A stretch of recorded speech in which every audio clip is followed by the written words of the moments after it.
오늘 들어가는 질문은 생명의 반대가 뭔지 좀 생각을 해보십시오.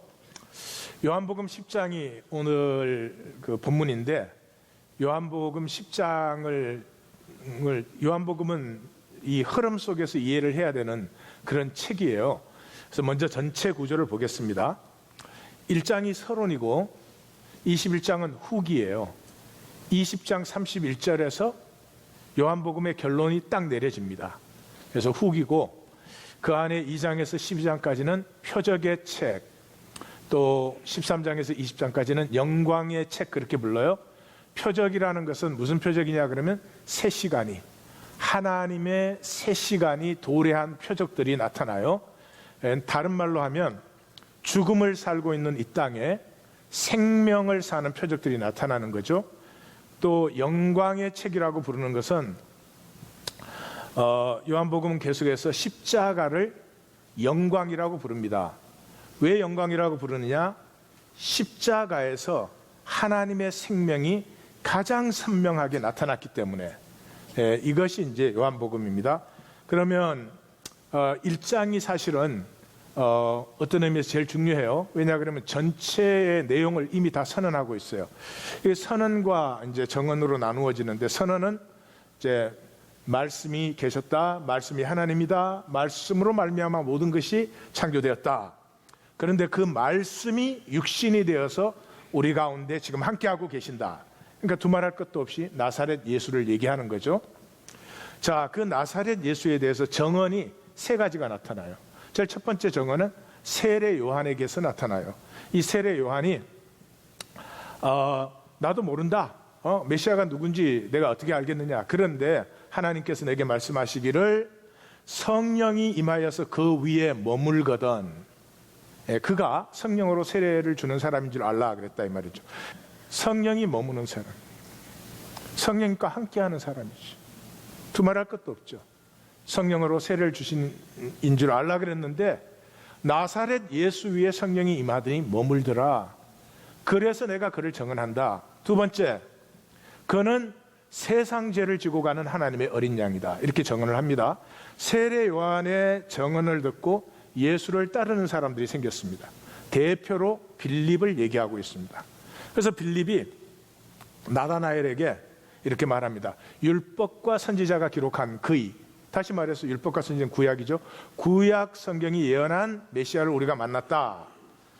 그렇게 정언을 했어요. 그렇게 정언을 했더니 그 나다나엘은 지금 예수 제자 공동체 안에 있지 않은 제3자죠. 그 제3자에게 정언을 했더니 그 제3자가 아주 훌륭한 대답을 했어요. 나사렛에서 선한 것이 나올 수 없어. 여기 선한 것이라는 것은 무슨 착하다 그런 말이 아니고 메시아를 말합니다. The good ones. 이 구약 성경은 good top라는 것을 하나님에게만 씁니다. 나사렛에서 나오게 되어 있지 않아 그랬어요. 그랬더니 빌립이 와 보라 그랬어요. 굉장히 중요한 말이에요. 우리 성경의 신앙은 뭘 배우고 이해하고 자기 생각으로 뭘 깨닫고, 그것과 아무 상관이 없어요. 여러분이 성경과 교리를 다 깨달았어도 그것이 신앙은 아니에요. 와 보라. 그 공동체 안에서 하나 된 삶을 같이 사는 것이 신앙이에요. 그래서 와 보라 그랬더니 나다나엘이 왔어요. 그래서 나다나엘이 예수님을 만났는데, 이 참 이스라엘 사람이요 간사한 것이 없다, 그렇게 되어 있어요. 그러니까 이게 무슨 나다나엘의 성격을 칭찬하는 것으로 읽으시면 안 되고, 요한복음 전체에서 보시면 제자들의 정언을 받은 사람 중에서 순전하고 간사한 것이 없는 사람은 나사렛 예수가 메시아인 것을 알아보게 되어 있다는 거죠. 그러니까 못 알아보는 자는 그 마음이 욕심과 정욕과 더러운 것으로 렌즈가 더러워져 있는 것이죠. 보이지 않는다 이 말이죠. 그래서 이 간사한 것이 없는 참 이스라엘 사람인 나다나엘은 이 예수님을 하나님의 아들이요 이스라엘의 임금이로소이다 이렇게 고백했다. 그러니까 세례 요한이 정언했어요. 그걸 받은 제자들이 예수를 따르면서 정언했어요. 이제 그것을 받은 사람들 중에서 이 예수를 메시아로 따르는 사람들이 일어나도록 이 책을 쓰고 있다. 이렇게 1장을 읽으셨으면 아주 잘 읽으신 거예요. 자, 그래서 결론이 그렇잖아요. 20장 31절 제일 마지막 절이 오직 이것을 기록하면 너희로 예수께서 육신을 입고 온 나사렛 예수께서 하나님의 아들 그리스도임을 믿게 하고 그 이름을 힘입어 생명을 얻게 하려 함이라. 생명을 얻게 하려 함이라. 그러니까 생명은, 여기 생명은 살아있는 게 아니죠. 살아있는 사람들에게 생명을 얻게 하려고 이걸 증거하는 거니까. 그러니까 생명을 산다는 말을 내가 안 죽고 살아있다는 말로 이해하시면 굉장히 곤란하다 이 말이죠. 그러면 도대체 생명을 산다는 것이 무엇인가 이제 들어가서 찾아보십시다. 자, 우리는 10장을 했으니까 표적의 책은 간단합니다. 처음에 2장에서 4장까지는 3시간이 열리고, 그 다음에 5장에서 10장은 예수가 이 3시간을 여는 메시아다. 그 다음에 11장은 이 3시간이 완성되었다. 어떻게?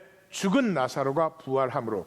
그러니까 이 표적의 책은 죽음을 사는 이 땅의 사람들이 생명으로 사는 3시간의 도래를 얘기하고 있다. 그래서 12장은 그 생명으로 살게 하시기 위해서 예수님이 향유로 기름 부음을 받고 내가 들려야 하리라, 내가 십자가에 달려야 하리라, 이렇게 선언함으로 표적의 책은 마감을 하는 것입니다. 자, 그러면 이제 표적의 책 2장에서 4장으로 한번 들어가 보십시다. 2장에서 4장은 이 3시간이 열림 아니에요? 3시간이 열렸으니까 3시간이 열렸어. 우리말로 한 거듭났으면 물이 포도주로 바뀌어야 돼요. 육체가 성전이 돼야 돼요. 육체가 성전이 되지 않으면 뭐예요? 육체가 허무해요. 여러분, 허무하면은 어떻게 되죠?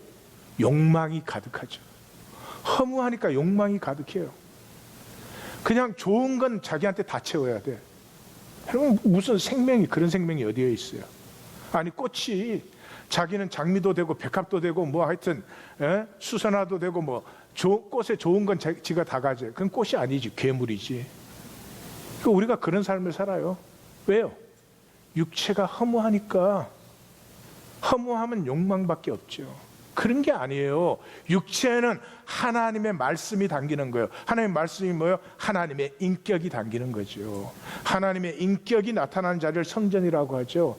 하나님의 인격이 나타나면 용서하지, 죄사함. 성전에서 죄사함을 받는 거 아니겠어요? 자, 그 다음에 그 3시간을 누가 여느냐? 나사렛 예수가 여신다. 이게 5장에서 10장까지예요. 그래서 이때까지 우리 죽음을 사는 사람들 어떻게 살아요? 생명 살지 않아요. 하나님의 생명을 우리에게 주셨거든요. 그럼 참 가능성이 풍성하고 충만하고 내게서 나타날 수 있는 신비가 말할 수가 없습니다. 그런데 그 생명 안 살아요. 생명 안 살아요. 그리고 생존의 종노릇을 해요. 근데 그 부끄러운 줄은 우리가 다 알죠. 누가 아무 말 안 하는데 부끄러운 줄 알아요. 그래서 자꾸 핑계를 대는 거예요. 물이 동하는데 넣어주는 사람이 없습니다. 뭐 내가 때를 못 만났습니다. 나는 뭐 부모를 못 만났습니다. 하여튼 내가 그 성공할 뻔했는데 뭐가 어떻게 돼서, 하여튼 핑계만 대고 있어요. 핑계. 그것이 우리의 실존이라는 거죠. 그것을 살게 하는 자, 그 자리에서 일어나 내 자리를 들고 살지는 아니하고 핑계만 댔던 내 삶을 들고 이제는 걷게 하는 자가 선한 목자라는 거죠. 그래서 내 양은 선한 목자의 음성을 듣기 때문에 선한 목자를 따름으로 생명 살지 못하던 내가 생명을 살게 된다. 이것이 이제 5장에서 10장이에요. 그 가운데는 이제 간단하죠. 주님이 생명의 말씀이에요. 주님이 생명의 말씀이에요. 그래서 한가운데 그거잖아요. 내 살을 먹고 내 피를 마시라 그러잖아요. 그 6장을 딱 떼서 얘기하면 이게 무슨 이상한 일이냐 이렇게 되죠. 근데 이미 1장 서론에서 어떻게 했어요? 말씀이 뭐가 됐어요? 육신. 말씀이 나사렛 예수의 살과 피가 되었어요. 그러니까 내 살을 먹고 내 피를 마시라는 것은 무슨 뜻일까요? 말씀을 먹으라는 거죠.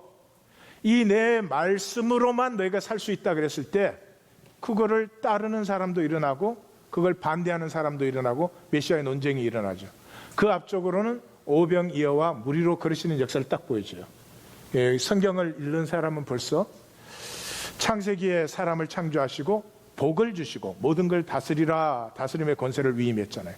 오병이어 복, 무리를 걸으심, 다스림의 권세. 이렇게 이 정도 보시면 굉장한 거예요. 그 다음에 뒤쪽에는 죄사함과 가늠하다 현장에서 잡힌 여인의 죄사함과 그 다음에 그 맹인의 보물 여시잖아요. 우리는 다 육체로 사는 동안은 죄에서 자유할 수도 없으며 죄된 삶을 살아요. 그 죄된 삶이 전부가 아니라 그 죄된 삶 속에서 죄를 안 짓고 의로운 것이 아니라 죄된 삶 속에서 하나님의 섭리의 은혜를 만나는 자를 통해서 하나님의 생명 역사는 일어난다 하는 것을 만난 자가 보는 자다, 이제 그런 거죠. 자, 그리고 그러면 이제 10장 오늘의 본문으로 들어가겠습니다. 이걸 들어가기 전에 9장 마지막 절에서 이렇게 해요. 내가 심판하러 이 세상에 왔으니 보지 못하는 자들은 보게 하고 보는 자들은 맹인이 되게 한다. 그러니까 예수님이 오시는 순간이 심판의 순간이에요. 무슨 심판이 이루어져요? 못 보는 자는 보게 되고 본다는 자는 맹인 되게 해요. 못 보는 자는 누구예요? 예수님을 따르는 사람들이. 못 보니까 왔겠죠. 본다는 자는 누구예요? 유대교 종교인들이죠. 이 사람들은 자기들은 본다는 거죠. 볼 필요 없다는 거죠. 그 사람들은 오히려 맹인 되게 된다, 이제 그런 얘기죠. 자, 그것을 딱 선언하고 나서 10장이 시작되는 거죠. 10장은 그래서 10장은 한마디로 내 양은 십자가의 말씀을 쉐마한다. 말씀을 쉐마하는데 그 말씀은 십자가의 말씀을 쉐마한다, 그것이에요. 그러니까 십자가의 말씀을 쉐마한다는 것은 생명을 사는 길은 죽음을 넘어서 사는 길밖에 없어요. 죽음을 피하는 것은 죽음의 권세 아래 여전히 억눌려 있는 것이에요. 설명 안 해도 이해되기를 바라요. 생명을 산다는 것은 내가 두렵고 떨림에도 불구하고 예수의 이름으로 내 삶의 작은 죽음들을 계속해서 직면하는, 그렇게 살 수 없을 것 같아. 그렇게 살아가지고는 내가 손해볼 것 같아. 그렇게 살아가지고는 내가 망할 것 같아. 그래도 예수의 이름으로 그것을 마주칠 때 그 어떤 것보다 생명이 존귀하고 생명의 권세가 큼을 사는 것, 그것이 십자가를 사는 것이다. 부활을 사는 것이다. 하나님이 주신 하나님의 형상, 신성을 사는 것이다, 이런 것이에요. 그래서 10장은 아주 간단하죠. 첫 부분에서 양과 목자는 쉐마하고 야다한다. 그 우리 김승덕 성도님이 어제 새벽에 나눔에서 그랬대요. 양은 이렇게 눈앞에 와 있어도 보지를 못한대요. 그래서 이 음성을 들어야 듣는 것으로 따른다고 그래요. 그 양을 기른 사람이니까 우리가 믿는 게 좋을 것 같아. 네. 난 그 처음 들어서 좀 재밌지 않아요? 양은 음성을, 사실은 음성이 진짜예요. 네, 보는 것보다. 인간은 쉐마의 존재예요. 들음에 더 진실이 있어요. 자, 그래서 그 반대편에도 뭐냐? 양은, 내 양은 쉐마하고 그 다음에는 나를 따른다 하는 거예요. 그 따른다는 말이 뭐냐? 신성을 사는 것이다. 신성이 뭐야? 우리 안에 있는 하나님의 형상을 사는 것이다. 하나님의 형상이 뭐예요? 십자가예요. 그것이 아버지의 일이에요. 왜? 아버지의 가슴은, 하나님의 가슴은 지금도 이 땅에서 약하고 아픈 곳을 향해서 흐르고 있다. 아프고 약한 곳을 향해서 흐르고 있다. 그래서 뭐 내 능력 해봐야 뭐가 지풀도 없지만은 내 능력 갖고 나 지키고, 나 부족함이 없어, 나 든든해, 나 뭐 충분히 나 지킬 수 있어. 그 양반은 하나님하고는 인연이 없는 사람이에요. 삶의 아픔을 피하지 않고 안타깝지만 그 아픔을 품을 수 있는 사람, 그 아픔을 향해서 흐르는 사람에게 하나님은 함께 하시고 임마누엘의 역사, 마하나임의 역사를 이루신다. 예. 그래서 십자가는 생명의 약하고 아픈 곳으로 흐르는 것이죠.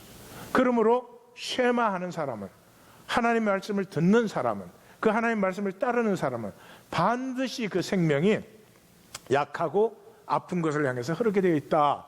그것을 나타낸 분이 선한 목자다. 왜? 양을 위해서 목숨을 버리니까. 양은 동물 중에서 자기 스스로를 책임질 수 없는 유일한 동물이에요. 모든 동물은 자기 스스로 자기를 책임집니다. 근데 양은 왜 그런지 모르겠어요. 목자가 돌보지 않으면 뭐를 먹어야 되는지도 모르는 동물이에요. 동물은 다 아프면 자기가 뭐를 먹어야 되는지, 뭐 금식을 해야 되는지 동물들은 다 스스로 알아요. 예. 그래서 나와 아버지는 하나이다. 아버지가 내 안에, 내가 아버지 안에 있다. 이런 것은 전혀 존재론적인 얘기가 아니고 아버지하고 나하고 하나다, 뭐 이꼴이다 이런 얘기가 아니에요. 아버지의 가슴이 흐르는, 그 약하고 아픈 곳으로 흐르는 아버지의 가슴이 흐르는 곳으로 내 가슴도 흐르고 있다. 이것이 하나라는 뜻이다. 예? 그래서 삶은 두 가지로 결론에서 나누어지죠. 말씀 살기와 거짓 살기로 나누어져요. 말씀 살기와 거짓 살기. 말씀을 사는 것이 생명을 사는 것이. 세상을 사는 사람은 거짓으로 사는 것밖에 없어요. 세상에서 피할 수가 없어요. 세상에서 피할 수가 없어요. 거짓으로 사는 거예요. 우리 중에 아무도 나는 내 진실대로 산다 그런 사람은 없어요. 또 진실대로 사는 것이 꼭 좋은 것도 아닐 수 있어요. 자, 남편과 아내 사이에 조금도 거짓 없이 진실만 얘기한다. 예, 벌써 감이 다 잡히시죠, 그죠? 예, 그 집은 싸우다가 난리 날 거야. 서로가 미성숙하다면, 성숙하다면 진리를 나누는 게 더 좋겠지만, 예. 문제는 이것이에요. 거짓 사실 수밖에 없고 거짓으로 사는 세상에 우리가 있는데, 아까도 말씀드렸지만 세상 사는 동안은 현상 속에서는 그게 실제 같고 그게 실제로 적어도 우리 안에서는 나누어지니까 사는 것 같은데, 육체를 벗을 때, 다시 말해서 나의 영원한 운명으로 나아갈 때 진리가 아닌 것은 다 쓰러져 버려요. 거짓은 다 쓰러지는 것이죠. 아무런 가치가 없어요. 아무런 존재가 되지 못해요. 그것이 문제예요. 그러므로 거짓된 세상 속에 우리가 거짓된 존재로 살고 있지만 그 삶 속의 중심에는 생명이 자라나고 피어나고 있어야 된다. 우리가 육체에 있는 동안 생명 살기가 피어나지 않았는데 종교는 죽으면 생명 피어난다고 얘기를 해줘요. 믿을 사람은 믿으세요. 엄청 바보지 그거는. 아니, 내가 살지 않은 생명이 죽은 다음에 어디서 피어나? 이 육체에 있는 기간 동안이 절대적인 시간이에요. 여러분, 이 우주의 모든 것은 재생됩니다. 모든 것은 재생돼요. 하여튼 뭐 나무가 썩으면 뭐 거기에서 또 뭐 꽃이 나오기도 하고, 뭐 하여튼 소가 죽으면 그 먹어서 또 사람 생명이 되기도 하고, 하여튼 이 세상에 에너지는 형태를 바꾸지만 계속 새 것으로 전환됩니다. 그러한 세상 속에 절대 유일한 것은 인간의 삶밖에 없습니다. 인간의 삶밖에 없어요. 내가 태어나서 죽을 때까지 산 삶, 그건 절대적인 의미를 갖고 있어요. 어떻게 살았든지 그것은 영원한 것이에요. 그래서 거짓 중에 최고의 거짓이 윤회설이에요. 윤회설. 죽으면 또 태어나고 또 태어나고. 그럼 뭐 살 게 뭐 있어? 아니, 또 태어나는데 뭐를 아니 뭐 거기에 무슨 의미를 추구하고 가치를 추구할 게 뭐 있어요? 아무렇게나 살아 또 태어나는데 뭘? 예? 세상에 그런 거짓말은 없죠. 기억하십시오. 성경의 특징은 이 연약한 인간의 삶, 그 출생에서 죽음까지 이 찰나 같은 그 삶이 그렇게 소중하고 그것을 위해서 하나님이 죽으실 수 있는 이유는 이 육체 안에 있는 동안에 내가 받은 주권으로 내가 어떤 삶을 사느냐 하는 것이 나의 영혼을 결정하는 것이다. 자, 생명에 대해서 생명이 뭐 여러 가지로 말할 수 있겠지만 세 가지만 말하십시다. 가장 중요한 것은 숭고함입니다. 생명에는 숭고함이 있어요. 어쩔 수가 없어요. 그래서 우리는 뭐 우리가 가치 없게 살면 누구도 우리에게 뭐라고 하지 않아요. 근데 스스로 부끄러워요. 떳떳하지가 않아요. 왜? 우리는 하나님 주신 생명에 숭고함이 우리 속에 있기 때문에. 숭고함이 있다고 하는 것은 도와 길이 있다는 거예요. 세상은 아무렇게나 살아도 이익만 챙기면 잘 사는 것처럼 속이지만 아닙니다. 부끄러워요. 스스로 부끄러워요. 예, 내가 모든 사람 앞에서도 그렇게 할 수 있다 하는 게 아니면 살지 마십시오. 내가 계산되고 이익을 챙기는데 그렇지만 사람들에게는 그걸 숨기고 싶어. 그건 살지 말으라는 것입니다. 인생은 짧습니다. 그렇게 계산되고 이익 챙겨봐야 평생에 다 챙긴 거 얼마 안 됩니다. 손해 보십시오. 보시면 압니다. 손해가 안 되는 것을. 예, 내가 손해 보지 않으려고 하는 삶 때문에 내 인생을 갖다 버리고 있는 것을 만날 수가 있어요. 절대 그렇게 살지 마십시오. 예, 어떤 수도원에서 남자 제자가 그 여자 제자를 보고 막 편지 보내고 사랑한다고 고백을 하는 거예요. 그래서 계속 그렇게 하니까 그 다음날 전체가 모였을 때 그 여자 제자가 이렇게 앞에 섰어요. 앞에 서서 이 중에서 나를 사랑한다고 하는 사람이 있는데 그 사랑하시는 분은 지금 나오셔서 저에게 고백하십시오. 그랬어요. 나왔게 안 나왔게? 나 몰라. 포인트는 그게 아니야. 모두 앞에 떳떳하게 할 수 있는 게 아니면 하지 마십시오. 그게 나한테 어떤 이익을 갖다 주더라도 내 스스로 내 삶을 천박하게 만들고 내 스스로 내 삶이 가치 없는 것으로. 여러분, 내가 내 자신의 가치를 못 느끼는 것을 무엇과 바꾸겠습니까? 온 세상에 은과 금을 다 가졌는데 내가 나에게 부끄러우면 무엇으로 그것을 보상하겠습니까? 그런 일을 하지 말라는 거죠. 예, 세상에 속지 마시고 손해 보시는 것 같아도 그렇게 되면 뭐가 안 되는 것 같아도 떳떳한 길로 행하시면 반드시 하나님의 은혜와 축복의 길을 만나십니다. 지난주 본문으로 만나면 우리가 다 그런 사람이에요. 100데나리온에 그 작은 것 챙기려고 1만 달란트의 하나님의 무한한 은혜를 다 패해버려요. 내가 나를 부끄럽게 여기면 하나님의 사랑이 무슨 소용이 있어요? 하나님 나를 사랑한다는 걸 모르는 게 아니잖아요. 근데 내가 스스로 그것을 패해버리니 그게 무슨 소용이 있냐고. 하나님 날 사랑하는데도 나는 여전히 수치에 시달려, 열등의식에 시달려. 이를 우리가 하고 있는 거죠. No more. Not anymore. 옆에 분에게 선언하십시오. Not anymore. Not anymore. 지금 말하세요. 나 밥 한번 사줄래 그러면? 그래서 가치예요. 가치예요. 여러분, 생명은 가치예요. 가치인데 경쟁적 가치가 아니에요. 내가 네보다 잘났다. 나는 너보다 좀 더 가졌다. 나는 네보다 비싼 차 타고 다닌다. 에이, 즐기십시오. 즐기시지만 다시 한번 말씀드리는데 우월감과 우월함을 착각하지는 마십시오. 네, 내가 비싼 차 타고 있는데 옆에서 이렇게 제가 지나가면 상당히 우월감을 느껴요. 막 찌그러진 트럭 타고 옆에 지나가니까. 그렇다고 지가 나보다 우월한 건 아니야. 바보들. 그 우월감, 실제도 아닌 그 감 누리려고 몸 바쳐 일해. 그런 가치 아니라는 거죠. 하나님의 형상이라는 것, 하나님의 신성함을 내게 주셨다는 것. 이거 어떻게 비할 가치가 없잖아요. 여기에다 뭘 더 갖다 붙일 수가 있겠어요. 그래서 생명의 가치는 맑음밖에 없어요. 맑음. 사랑하는 성도님들, 제발 세상에 속지 마십시오.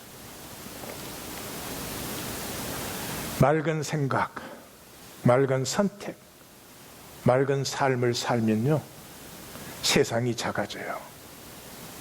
세상이 작아져요. 세상이 날 보고 이렇다 저렇다 하는 것은 별로 내가 움직이질 않아요. 근데 욕망으로 더러워지면 세상이 엄청나게 크게 보여요. 한 단계 올라가는 것도 막 대단한 일처럼 보여요. 연봉 조금 올라가는 게 막 불가능한 일처럼 보여요. 왜 하나님의 자녀가 하나님의 유업자면, 그건 내가 누리고 싶다면은 아버지께 구하고 딱 누릴 수 있는 이런 권세를 누리셔야지, 그런 걸 찌찌하게 그냥. 왜 그런 담대한 믿음이 없어요? 맑지 않기 때문에. 아버지가 사랑을 해요. 그런데도 자식이 아버지한테 잘못한 게 있으면 나와 갖고 아버지하고 떳떳하게 대하지 못하고 눈치를 보게 돼요. 그런 거와 마찬가지예요. 생명의 맑음을 가꾸십시오.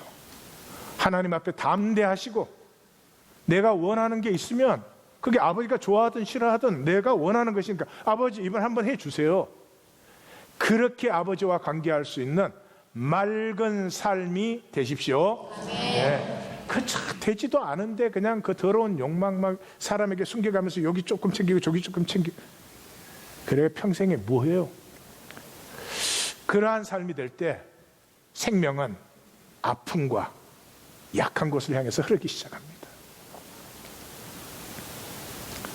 이때가 생명의 기쁨이고 이때가 생명의 자랑이에요. 어머니가 아들을 사랑할 때보다 더한 생명의 기쁨은 이 땅에서는 비기기가 힘든 것 같아요. 왜 그래요? 내게 있는 생명은 작지만 하나님과 연결되어 있기 때문에 이게 무한이에요. 이 생명이 펑펑펑 쏟아 넘쳐질 때, 생수의 강으로 솟아날 때, 이 세상에서는 알 수 없는 그 생명의 맛과 기쁨을 누리게 됩니다. 이게 세상이 거꾸로 해놨어요. 약하고 아프고 이런 거 보면 얼른 피하고 싶어요. 내 거 손해볼까 봐. 그럼 내 생명은 억눌려지고 내 생존으로 해야 되니까 그때부터 내 능력, 내 노력, 내 지식, 이거 막 최고로 동원을 해야 돼요. 이거 최고로 동원해야 뭐하나 현실 유지하면 잘하지. 아니 1만 달란트가 피어나려고 하는데 이런 일이 일어나는 것이죠. 예수님은 요한복음 전체에서 십자가까지 뭐를 말하고 있습니까? 나와 아버지는 하나야. 아버지가 내 안에, 내가 아버지 안에 있어. 왜? 이 땅의 아픔을 향해서 흐르는 하나님의 가슴과 내 가슴이 하나로 흐르고 있으니까. 그 사람이 무엇을 두려워하겠습니까? 자, 이것이 생명인데 생명의 반대는 거짓입니다. 죽음이 아닙니다. 그게 제일 큰 거짓입니다. 생명의 반대가 죽음이라는 거죠. 아니요, 죽음을 통해서만 참 생명은 피어나게 되어 있습니다.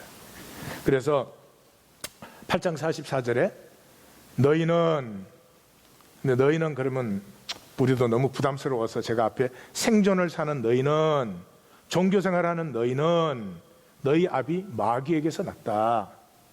너희 아비 거짓에서 났다. 그런 말이에요. 그래서 너희 아비의 욕심대로 너희도 거짓을 행하고자 하느니라. 거짓에는 생명이 없어요. 거짓에는 생명이 없어요. 열심히 살아요. 정신토록 땀 흘려 수고해요. 그러나 끝에 가서 보면 가시덤불과 엉겅퀴밖에 없어요. 허공을 치는 주먹질이었고 향방 없는 달리기였어요.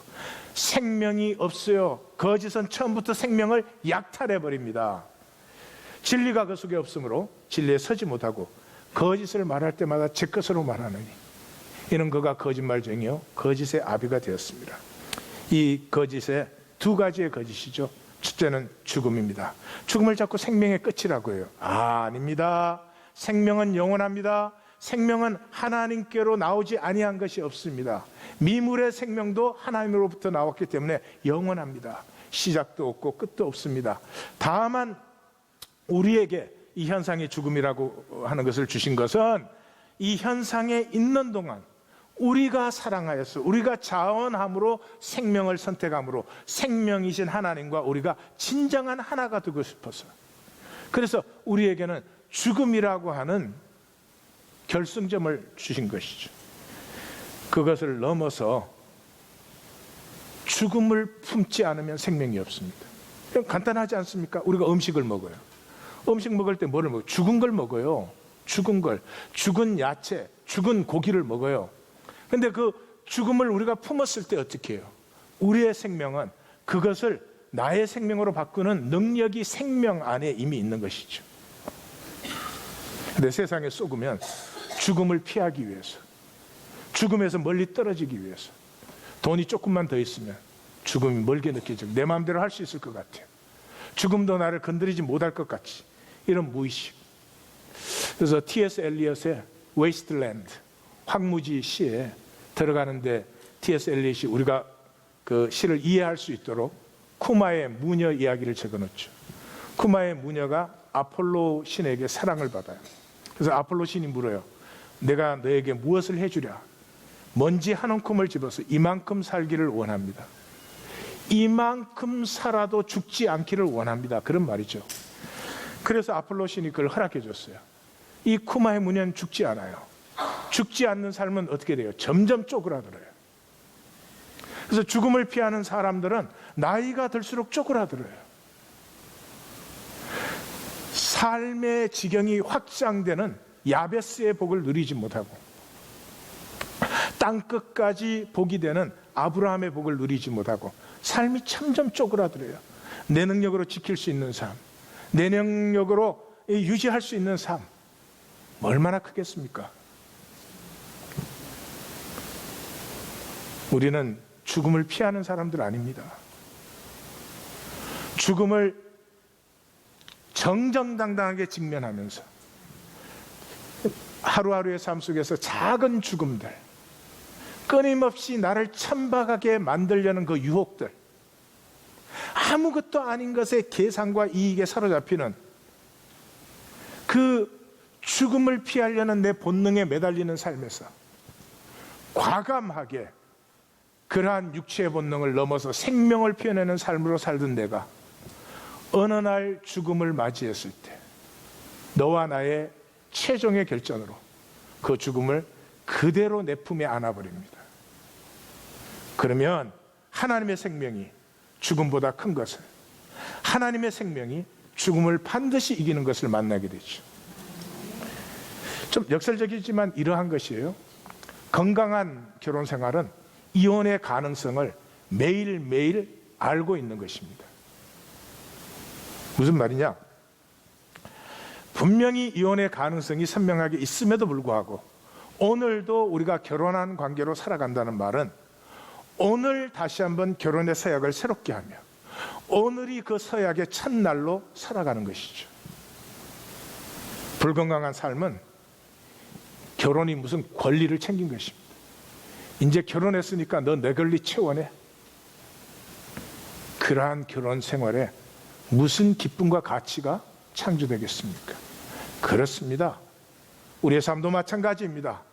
오늘 하루하루가 죽음의 가능성을, 작은 죽음의 가능성, 실제적인 절대적인 죽음의 가능성을 동시에 갖고 있지만 내가 예수 그리스도의 이름으로 그것들을 피하지 아니하고 정정당당하게 직면하는 생명 권세를 누리시기를 주의 이름으로 축원합니다.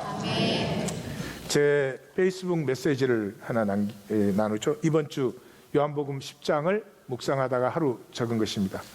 스치는 수많은 얼굴들, 나만은 안 죽는다는 얼굴들의 홍수, 잊혀질 얼굴들, 그 사이에 가냘픈 죽음 향하는 한 작은 얼굴, 그 얼굴의 작은 빛에 새벽이 열린다. 예수님을 생각한 것입니다. 거짓의 첫 번째는 죽음입니다. 두 번째는 지옥입니다. 지옥이 무엇입니까? 무가치성입니다. 무가치성입니다. 무가치성이 뭐예요? 단절이에요. 남편과 아내 사이에 남편이 아내에게 어떤 가치도 되지 못해, 아내가 남편에게 어떤 가치도 되지 못해. 그런 가치 있어도 거기에는 단절인 것입니다. 하나 된다고 하는 것은 가치성입니다. 하나님이 생명 씨앗을 나에게 주셨습니다. 그것을 내가 살아갈 때, 그 하나님의 생명을 내가 살아갈 때 내가 하나님을 사랑하는 것이고 하나님의 생명이 내 생명이 되는, 현상적으로 육체적으로 단절된 삶 속에 있지만은 그 하나됨을 가꾸어가는, 다시 말해서 내 삶을 하나님 주신 생명의 가치로 채워나가는 것이 하나님과 하나됨이며, 그것이 하나님 나라의 삶입니다. 종교적인 것도 무슨 신기하고 이상한 것도 아닙니다. 무가치성이 지옥입니다. 지옥은 우리와 지금도 함께하고 있습니다. 매일 생활 속에서 우리는 얼마든지 지옥을 선택하고 지옥을 살 수 있습니다. 헛된 현상의 이익 때문에 얼마든지 천국이 아닌, 생명나라가 아닌 지옥, 죽음의 나라, 무가치성, 그 무기력성을 우리는 얼마든지 선택할 수 있는 것이죠. 예수님은 외경에서 인생은 다리와 같아서 지혜로운 자는 지나가고 어리석은 자는 집을 짓는다, 참 잘 표현하신 것 같아요. 우리 인격의 최고의 고통과 두려움은 단절이에요. 단절. 내가 누구냐? 참 나는 우리가 죽은 다음에 나타납니다. 내 평생에 어떻게 살았느냐가 영원한 나를 결정하는 것이죠. 서양 문학의 2대 기둥이 일리아드와 오디세이였습니다. 오디세이와 일리아드인데, 일리아드는 이제 헬라 사람들이 아시아 사람들하고 전쟁한 얘기고요.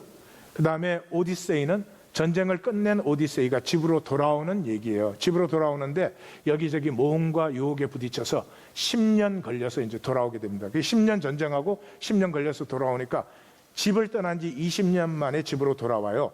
그런데 그 아들 텔레마코스 어릴 때 아버지가 떠났죠. 기억도 잘 나지 않아요? 그런데 20년이 지났으니까 이 아버지와는 사실 자기는 별로 관계가 없어요. 그러니 아버지가 없는 건 아닌데 없는 것처럼 되어버렸죠. 그래서 그 아버지를 찾으려고 길을 떠납니다. 근데 아버지는 죽었는지도 모르죠. 그럼에도 불구하고 아버지를 만나려고 합니다. 만난다는 건 꼭 육체적 만남을 얘기하는 게 아니죠. 그래서 제일 처음에 칼립소를 만나요. 칼립소는 요정이에요. 이 칼립소가 오디세이우스를 좋아해가지고 그 돌아오는 길에 유혹을 해가지고 그게 7년간 머무르게 해요. 오디세이우스는 7년이 지나간지도 몰랐죠.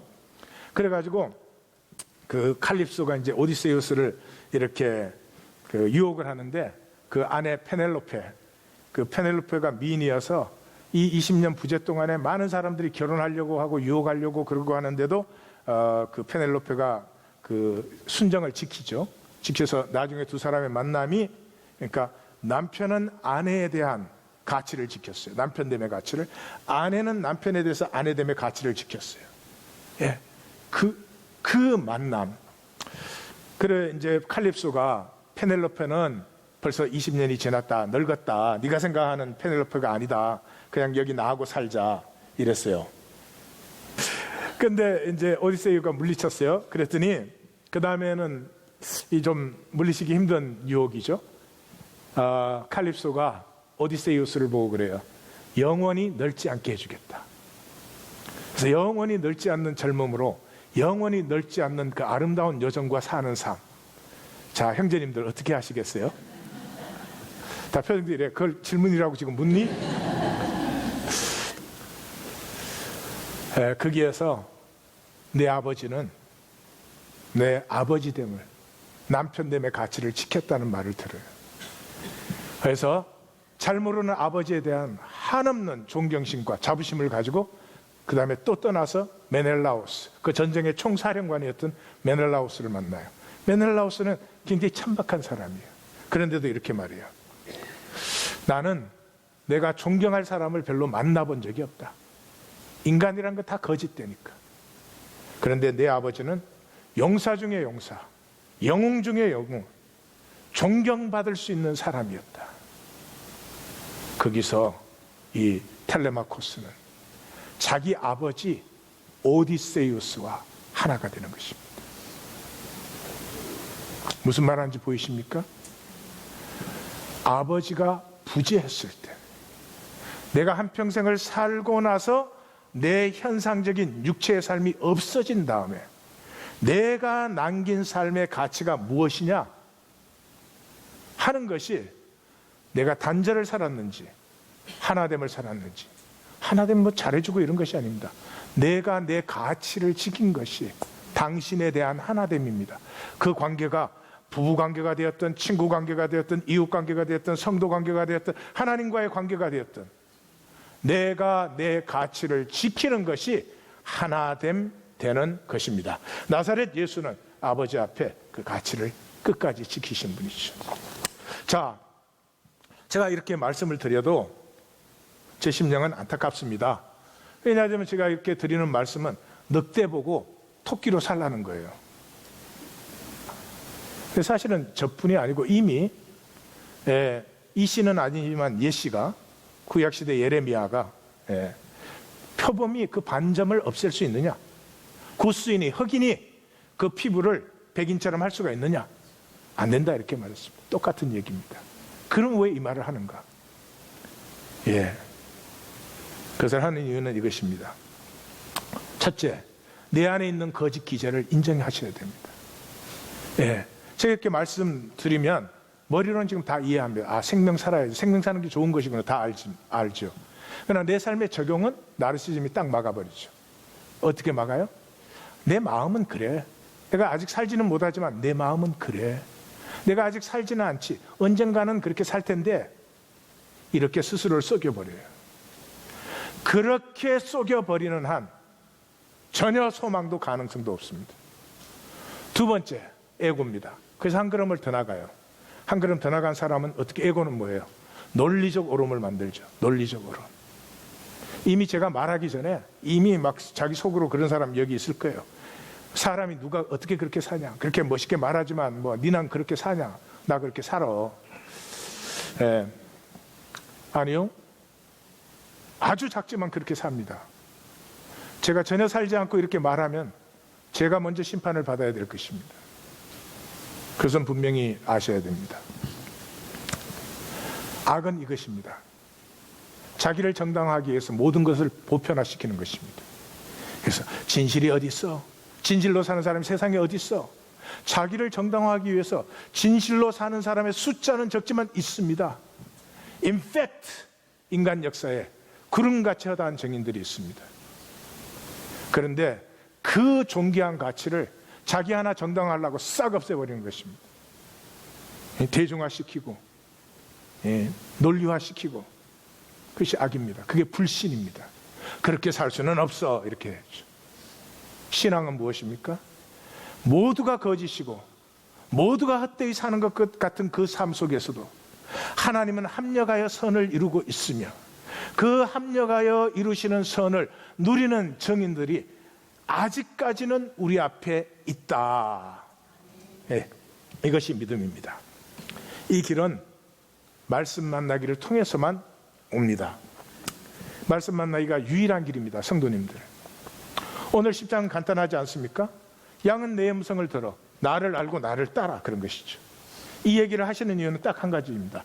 양으로 생명을 얻고 더 풍성히 얻게 하려는. 생명은 살아있는 것이 아니다 그랬죠? 생명은 하나님이 주신 그 생명 가치를 내가 살기 시작하는 거예요. 내가 얼마를 살겠습니까? 하나님의 생명 가치의 억만분의 1을 살겠습니까? 그래도 그 작은 것을 살 때 이상하죠? 내가 나인 것이 괜찮습니다. 내가 나인 것이 좋아집니다. 온 세상이, 그렇게 커 보이던 세상은 작아지고 나는 세상에 대해서 얼마나 떳떳해지고 담대해지는지요.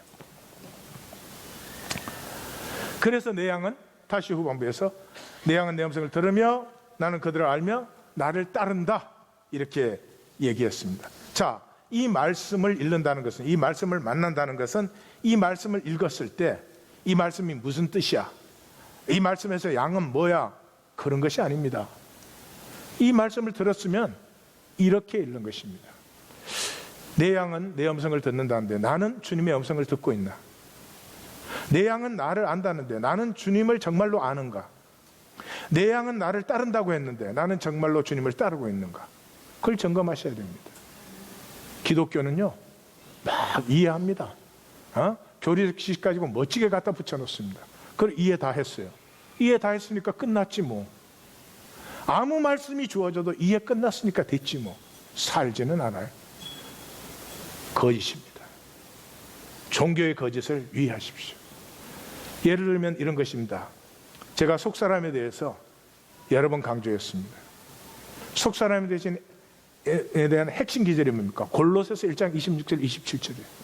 이 비밀은 만세와 만대로부터 오므로 감추어졌던 것인데 하나님이 이제 그의 성도들에게 나타냈고, 여기 읽으셨으면 이 비밀이 뭐냐, 성도들에게 나타냈다는 말이 어떻게 나타냈다는 말이냐, 뭐가 Never mind. 여기를 읽었으면 말씀을 만나는 사람은 대번에 이렇게 됩니다. 만세와 만대로부터 감춰졌던 비밀을 성도에게 나타냈다는데, 그러면 나에게는 그 비밀이 나타났는가? 내가 성도라면 나에게 나타났어야죠. 근데 그 비밀이 뭐라고요? 너희 안에 계신 그리스도. 내 안에 그리스도가 계신가? 내 안에 그리스도가 말씀이라는데 내 안에는 그리스도가 역사하고 계시는가? 내 혼돈과 공허와 흑암의 깊은 속에 말씀이 운행 역사하시면서 좋았더라 심히 좋았더라의 역사를 회복하고 있는가? 그것을 점검하는 것이 말씀 만나기입니다. 말씀 갖고 장난치는 게 아닙니다. 말씀 풀어가지고 밥 먹고 사는 게 아닙니다. 말씀 풀어가지고 나는 너보다 말씀 잘 알아, 종교의 우위적인 포지션을 잡는 것이 아닙니다. 여러분, 우리가 고린도서를 하니까 고린도 교회가 얼마나 골치 아픈 교회인지 잘 아시죠? 그래서 고린도 후서 마지막에 사도 바울이 고린도에 보내는 모든 편지를 마감할 때 이렇게 씁니다. 고린도후서 13장에서 너희는 믿음 안에 있는가 너희 자신을 시험하고 확증하라. 내가 믿음의 사람인지 시험하고 확증을 어떻게 하느냐? 예수 그리스도께서 너희 안에 속사람으로 계신 것, 그것을 점검하라. 만약에 그렇지 아니하면 너희가 버림받은 자니라. 우리가 너희에게 전하는 것은 딱 한 가지, 우리가 버림받지 않는, 다시 말해서 그리스도가 우리의 속사람이시기 때문에 우리는 그것을 너희에게 전하는 것이야. 말씀은 해석의 대상이 아닙니다. 말씀은 잘 알아서 나는 말씀 잘하는 사람이 되는 것이 아닙니다. 말씀은 쉐마의 대상입니다. 들었으면 그 말씀이 나에게 해당되는지 안 되는지 그걸 점검해야죠. 사는 것은 관심이 없고 말씀을 또 해석하고 난리를 쳐가지고 이 기독교 요란합니다. 사랑하는 성도님들, 이제는 말씀이 내 속사람이 되어서, 그리스도가 그 인격이 내 속사람이 되어서 이제는 말씀의 역사가 나타나는 시간으로 우리는 접어들었습니다. 자, 그것이 접어들면 생명 느끼기가 시작됩니다. 말씀이 운행 역사하시면 여전히 내 안은 혼돈과 공허와 흑암이 깊지만 그 속에 좋았더라가 펼쳐내기 때문에 아주 작은 것에서 행복함과 담대함과 그렇게 이기적이던 내가 이제는 하나님의 가슴과 함께 아프고 약한 곳을 향해서 함께 흐르는 이 작은 것들을 느낍니다. 그래서 무엇을 느끼는지 아십니까? 내 생존이 아닌 하나님의 생명, 신성을 비로소 느낍니다. 비로소 내가 나인 것이 용서되어지기 시작합니다. 좋아지기 시작합니다. 여기에서 이제 중요한 일이 일어납니다. 중심 기울기가 일어나요. 생명 느끼기가 시작되면서 우리 중에 아무도 이렇게 저울로 생각하면은 하나님의 말씀을 사는 삶과 내 허무한 욕망에 사로잡힌 삶을 사는 것은 우리 모두 이쪽이 완전히 기울어져 있어요. 자, 이쪽 저울에도 이제 모래가 담겨 있어요. 이쪽 저울에도 모래가 담겨 있어요. 이쪽이 이렇게 기울었는데 모래 하나를, 그 하나를 이쪽에서 이쪽으로 옮기는 기쁨. 여전히 기울어져 있는데 모래 하나를 이쪽에서 이쪽으로 옮기는 기쁨. 못 알아듣는 사람 못 알아듣는 거예요. 이러고 있으면 안 돼요. 이게 어차피 기울었는데 평생 옮겨봐라, 이게 되나? 악이에요. 불신이에요. 모래 하나를 옮기는 거예요. 내가 하나님 앞에 신실하지 못한, 내가 예배 드린다고 하면서도 내 마음대로 왔다 갔다 하는 거, 그거 한 가지 옮기는 거예요. 내가 찬양하면서 내 마음대로 찬양하는 거, 그거 하나 옮기는 거예요. 그거 옮기지 않고 어차피 그런 거지, 그게 악입니다. 그게 불신입니다. 이거 하나를 옮겼는데요, 그 하나를 옮기는 내 자신이 그렇게 대견해 보입니다. 그리고 또 하나를 옮길 수 있는 힘을 반드시 얻게 됩니다. 그래서 하나님의 나라는 가속도의 법칙이에요. 무릇 있는 자는 더 받아 넉넉하게 되되 없는 자는 그 있는 것도 빼앗기리라. 그렇습니다. 우리 이것이 이루어지는 것이 말씀이에요. 제일 마지막 도표로 가십시다. 예. 말씀을 읽으십시오. 다음 주 본문이 나가면 말씀을 읽으십시오. 아니, 나는 생명살기 같은 거 귀찮아. 그럼 that's okay. 그렇지만 생명살기를 원한다. 말씀을 읽으십시오. 읽으시되 읽고 멋있는 거 올리려고 읽지 마십시오. 또 읽고 자기는 올리지도 않으면서 아이고 올리는 것들 다 잘난 척한, 그건 더 악한 거죠. 예. 에고의 장난질에 쏙지 마십시오. 자기 정당화하는 에고를 조심하십시오. 읽으십시오. 읽은 다음에 그냥 나누십시오. 다른 사람 생각하지 마시고 자기 증명하려고 하지 마시고 내가 만난 걸 올리십시오. 의미가 아닙니다. 내 양은 내 음성을 듣는다고 했는데 그럼 올리십시오. 내 양은 내 음성을 듣는다고 했는데 나는 음성을 못 듣네요. 이 사람은 용기 있는 사람일 것이고, 용기가 없는 사람은 음성을 듣는다고 했는데 나는 음성을 듣는지 안 듣는지 모르겠어요. 안 들리니까 모르지. 예. 그렇지만 들리는지 안 들리는지 저는 잘 모르겠어요. 그거 올리십시오. 자기 자신을 올리십시오. 그 다음에 토요일 새벽에 나오십시오. 들으십시오. 이 말씀 속에 뭐가 흐르고 있는지, 이 말씀 속에서 내가 만나야 되는 것이 어떤 것들인데 만날 것을 못 만났는지, 안 만나야 될 것을 만났는지 토요 새벽에 듣고 점검하십시오. 그리고 주일 말씀을 들을 때 성찰하십시오. 이 말씀이 나에게 뭐라고 했는가? 설교를 잘했냐 못했냐, 기냐 짧으냐가 아니라 오늘 이 말씀이 나에게 무엇이라고 했는지 그걸 성찰하십시오. 그리고 순나눔에서 나누십시오. 순나눔에서는 위로와 격려과 고백과 중보와 이런 것입니다. 우리는 아직 말씀에서 멉니다. 서로 안타까워하십시오. 소망이 있음을 확증하십시오. 우리의 능력이 아니라 하나님의 은혜가 우리와 함께하는 것을, 그러니까 우리에게 이런 시간을 여신 것을 고백하고 나누십시오. 그리고 돌아가서 일주일 동안에 적용하십시오. 아주 먼지보다 작은 것도 좋으니까 적용하십시오. 모래 하나를 옮기는 기쁨을 누리십시오. 그걸 하신 다음에 하나님이 계신지 안 계신지, 하나님의 약속이 살아있는지 죽었는지 그 다음에 저에게 말씀하십시오.